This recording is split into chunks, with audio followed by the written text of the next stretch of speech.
오늘은 주택임대차 보호법에 대항력이 있습니다. 그래서 이 대항력이 어떤 건지 물론 아시는 분은 또 정리하는 시간이 한번 되겠고, 잘 모르시는 분께서는 한번 이번 기회를 통해서 임차인으로서 갖춰야 되는 대항력이란 게 어떤 건지 한번 꼭 좀 알고 갔으면 해서 한번 만들어 보았습니다.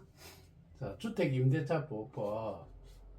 우리 임대차를 할 때는 주택임대차 보호법을 우선 적용이 되기 때문에 제3조에 보면은 대항력 등이라 해가지고 조문이 있습니다. 자, 요거는 뭐냐면은 임차인은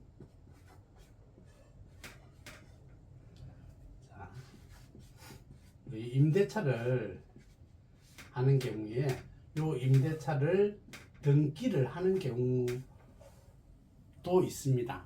등기를 하면은 이 등기로 보호가 되는 그런 효과가 나타나지만은 이 등기가 없는 경우, 그러면 보통 우리가 일반적인 경우는 이 임대차를 등기를 하지는 않고 우리가 보통 거주를 하는 그런 상황입니다. 그럴 경우에 그럼 어떻게 법에서 보호를 해주느냐?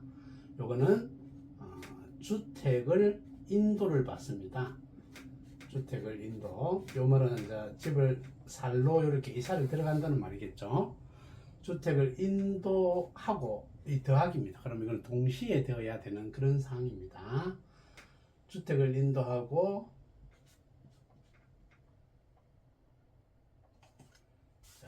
주민등록입니다. 주민등록을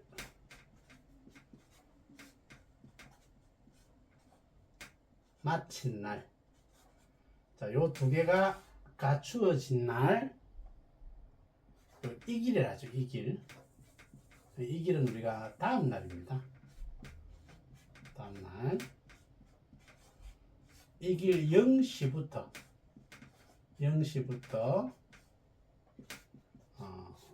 제3자에게 나의 임대차를 효력을 주장할 수 있다. 즉, 내가 이 집에 정당하게 살 권리가 있고 비워달래 한다 하더라도 비워주지 않을 이런 권리가 있다라는 걸 대항력이라고 합니다. 자, 그러면은 여기서 조금씩 하나씩 한번 풀어보도록 하겠습니다. 자, 우리 주민등록을 마친 날, 자, 요 날은 주민등록을 마친다는 말이 과연 어떤 말일까? 요거는 동사무소나 우리 주민센터에 전입신고를 합니다. 우리 전입신고는 임대차 계약서 원본을 들고 가시죠, 그죠? 물론 인터넷으로도 하는 경우도 있겠지만은 보통 우리가 주민센터를 방문하여 전입신고를 하기 때문에 그걸 기준으로 설명을 드리면은 계약서를 들고 이 집에 전입신고를 하러 갑니다. 그러면 전입신고는 보통 우리가 잔금일에 전입신고 하시는 걸 원칙으로 하셔야 됩니다. 자, 그러면은 요날 내가 전입신고를 했고 요날 이사를 들어갑니다. 그럼 같은 날이면 예를 들어서 2024년 오늘 날짜로 보면은 예를 들어서 자 우리가 월요일이면 7월 8일에 되겠죠. 그죠? 내가 7월 8일 날 요 집에 이사를 들어가고 전입신고를 하게 됩니다.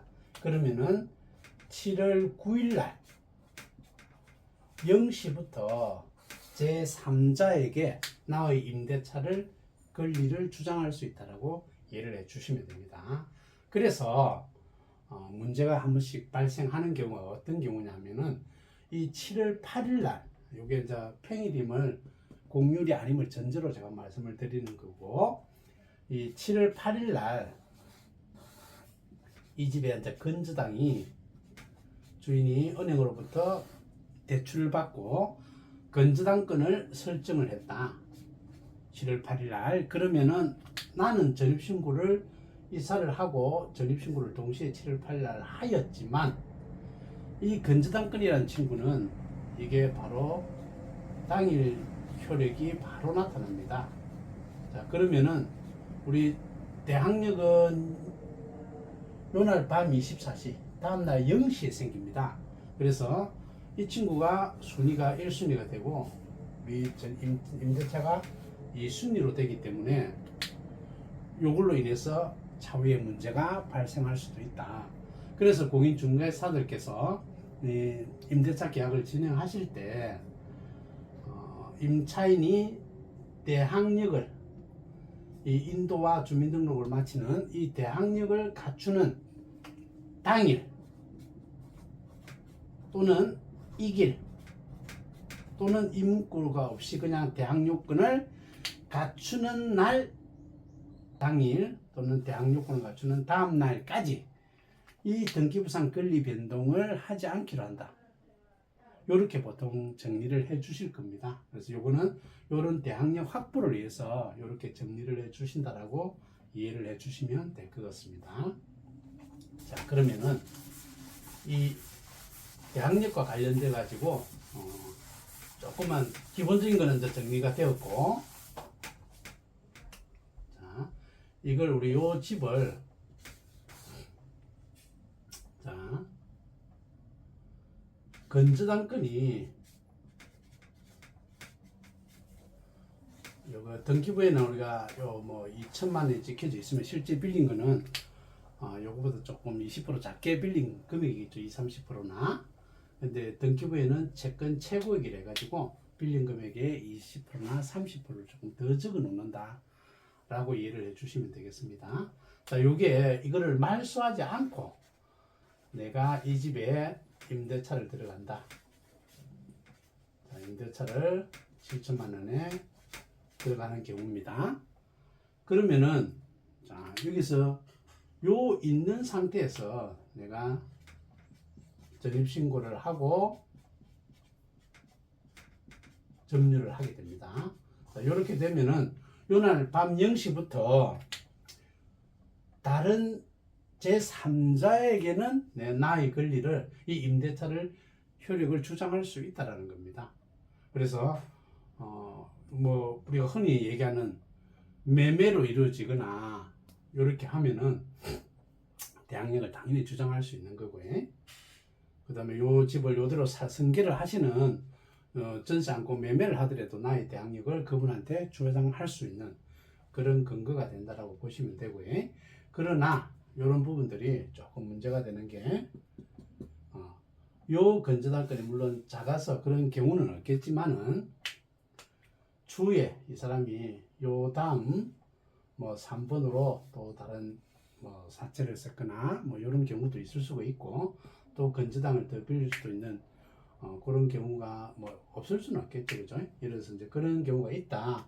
요래 해가지고 뭐 1번이든 3번이든 이러한 채무를 제대로 변제를 하지 못하여 그래서 이제 경매가 진행이 될 수도 있습니다. 자, 이렇게 될 경우에 경매로 진행이 되면은 선순위 건저당이라는 게 있습니다.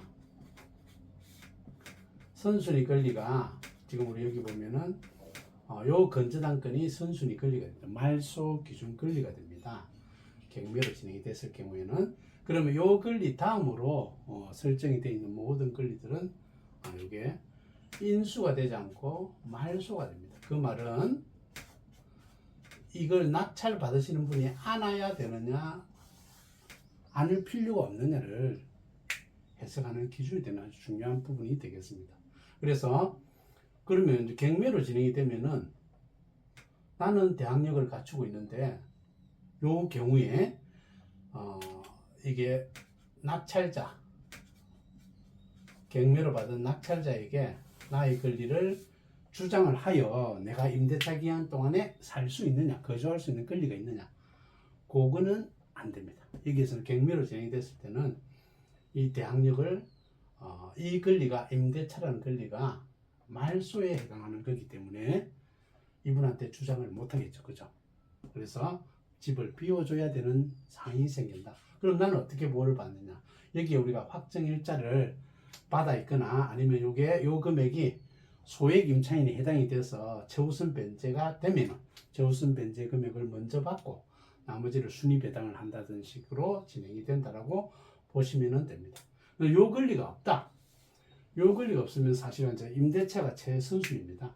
이런 경우는 이제 경매로 넘어가는 케이스가 거의 없다라고 보시면 되는데, 요를 설령 이제 있다 하더라도 요 임대차를 낙찰자께서 인수를 해야 됩니다. 그러면은 그때는 당연히 이 대항력을 이분한테도 주장을 할 수 있다라는 걸로 이해를 해주시면은, 이 대항력에 대해서는 우리가 그냥 매매를 할 때는 이 권리가 있는 상태에서 그냥 일반 매매를 이루어지면 당연히 대항력을 주장할 수 있지만, 경매로 진행이 될 경우에는 이런 대항력이 요 있는 상태에서는 대항력 행사가 어렵다라는 부분들로 좀 이해를 해주시면 되고요.